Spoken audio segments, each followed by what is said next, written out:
بسم اللہ الرحمن الرحیم۔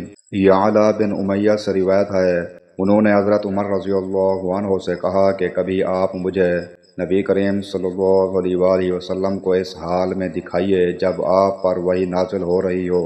انہوں نے بیان کیا کہ ایک بار رسول اللہ صلی اللہ علیہ وآلہ وسلم جعرانہ میں اپنے اصحاب کی ایک جماعت کے ساتھ ٹھہرے ہوئے تھے کہ ایک شخص نے آ کر پوچھا، یا رسول اللہ صلی اللہ علیہ وآلہ وسلم، اس شخص کے متعلق آپ کا کیا حکم ہے جس نے عمرے کا احرام اس طرح باندھا کہ اس کے کپڑے خوشبو میں بسے ہوئے ہوں؟ نبی کریم صلی اللہ علیہ وآلہ وسلم اس پر تھوڑی دیر کے لیے چپ ہو گئے۔ پھر آپ پر وحی نازل ہوئی تو حضرت عمر رضی اللہ عنہ نے یعلا رضی اللہ عنہ کو اشارہ کیا۔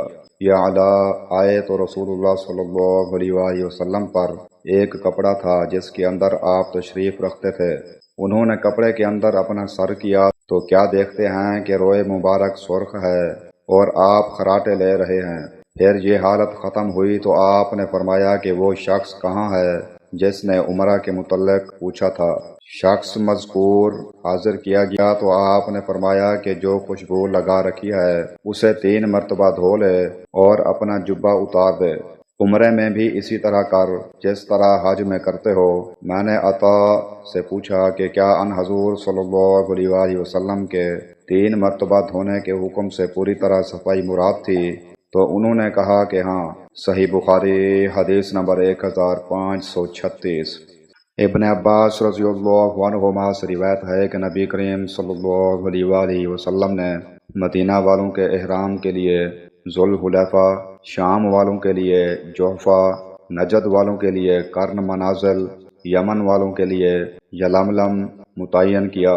یہاں سے ان مقامات والے بھی احرام باندھیں اور ان کے علاوہ وہ لوگ بھی جو ان راستوں سے آئیں اور حج یا عمرے کا ارادہ رکھتے ہوں، لیکن جن کا قیام میقات اور مکہ کے درمیان ہے تو وہ احرام اسی جگہ سے باندھیں جہاں سے انہیں سفر شروع کرنا ہے، یہاں تک کہ مکہ کے لوگ مکہ ہی سے احرام باندھیں۔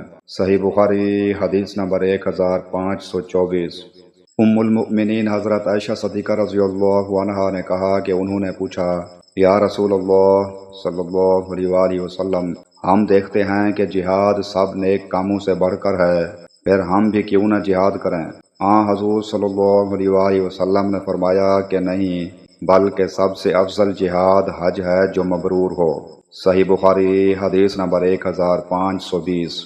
ابو ہریرہ رضی اللہ عنہ نبی کریم صلی اللہ علیہ وآلہ وسلم سے روایت کرتے ہیں کہ آپ نے فرمایا، جس شخص نے اللہ کے لیے اس شان کے ساتھ حج کیا کہ نہ کوئی فحش بات ہوئی اور نہ کوئی گناہ، تو وہ اس دن کی طرح واپس ہوگا جیسے اس کی ماں نے اسے جنا تھا۔